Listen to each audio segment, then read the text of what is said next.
एक बार की बात है, राजा अकबर अपने दरबार में बैठकर कुछ विचार कर रहे थे। तभी अचानक उन्हें ख्याल आया कि उनकी दाढ़ी और बाल काफी बढ़ गए हैं। इस ख्याल के आते ही उन्होंने अपने एक दरबारी को बुलाकर नाई को फौरन हाजिर होने का संदेश भिजवाया। राजा का संदेश मिलते ही नाई महल पहुंच गया।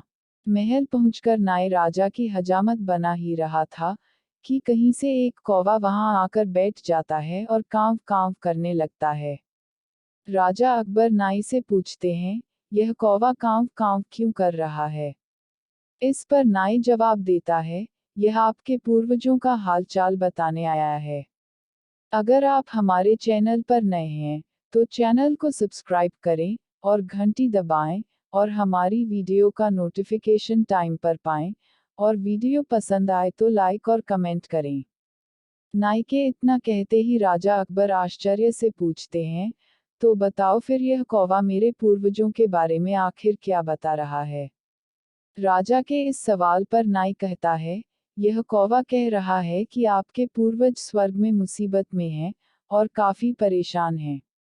उनका हालचाल लेने के लिए आपको अपने किसी करीबी को स्वर्ग भेजना चाहिए। नाई की यह बात सुनकर राजा अकबर और भी हैरान हो जाते हैं। राजा अकबर आश्चर्य से नाई से पूछते हैं, आखिर किसी इंसान को जिंदा स्वर्ग में कैसे भेजा जा सकता है? राजा के इस सवाल पर नाई जवाब देता है, महाराज मेरी नज़र में एक पुरोहित है, जो इस काम को अंजाम दे सकता है। बस आप इस काम के लिए अपने किसी करीबी को स्वर्ग जाने के लिए राजी कर लीजिए। नाई के इस आश्वासन पर राजा अकबर तैयार हो जाते हैं और दरबार में अपने सभी करीबी दरबारियों को बुलाते हैं। राजा के आदेश पर सभी करीबी दरबारी राजा अकबर के सामने हाजिर हो जाते हैं। सभी दरबारी राजा से अचानक बुलाने की वजह पूछते हैं। इस पर राजा उन्हें नाई के साथ हुई सारी बात सुनाते हैं। राजा की बात सुनकर सभी दरबारी एक मत में बीरबल का नाम आगे रखते हैं।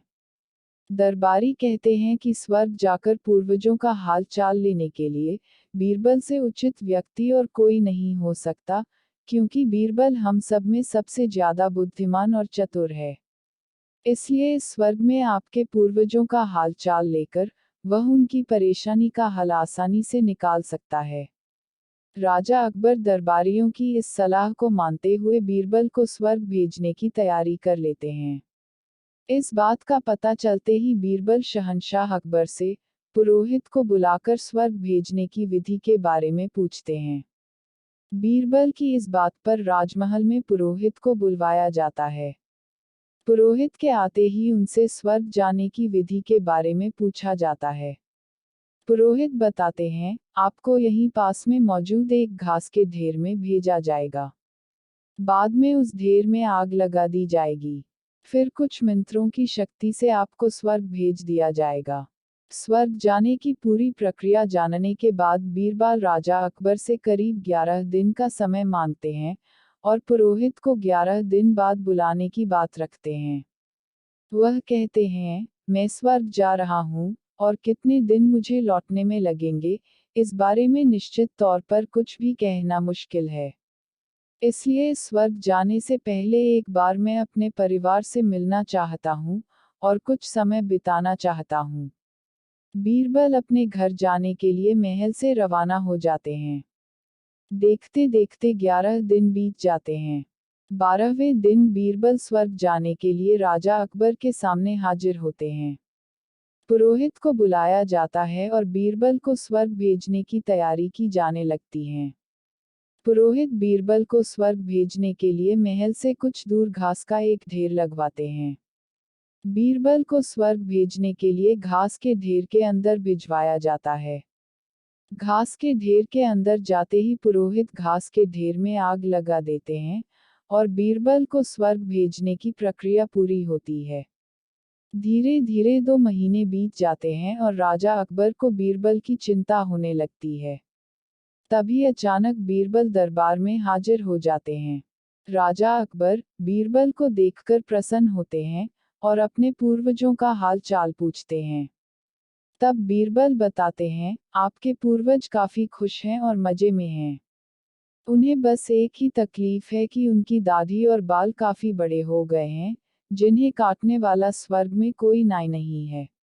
इसलिए वहां उन्हें एक नाई की जरूरत है।